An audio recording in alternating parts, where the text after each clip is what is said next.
कलमा पढ़कर अल्लाह रब्बुल इज़्ज़त के पास इमानत रखवाना। एक आदमी कलमा तीबा पढ़कर अल्लाह ताली के पास इमानत रखवाए कि अल्लाह ताली बड़े अमीन हैं, मौत के वक्त मुझे ये कलमा तीबा लौटा देंगे ताकि मेरा खात्मा कलमा तीबा के साथ हो जाएगा। ये अमल शरान कैसा है?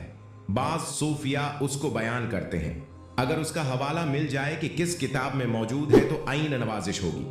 कलमा पढ़कर अल्लाह रब्बुल इज़्ज़त के हुजूर इस गरज से अमानत रखवाना कि अल्लाह मौत के वक्त कलमा नसीब फरमा देगा। नुसूस शराया से साबित नहीं।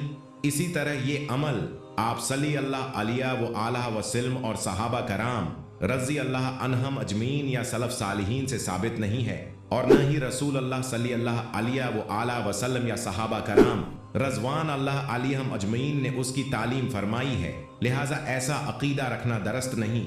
ताहम खात्मा बिल खैर नसीब होने के लिए रसूल अल्लाह सल्लल्लाहु अलैहि व आला वसल्लम से 3 अमाल मनकूल हैं। 1. अल्लाह की राह में खर्च करना। 2. तक़वी अख्तियार करना। 3. सलाह रहमी करना। पस सूरत मसऊला में हुसन खात्मा के लिए मज़कूरा बाला उमूर का ख़ास एहतमाम करने के साथ साथ शरई अहकाम के मुताबिक ज़िंदगी गुजारने की कोशिश करते रहें।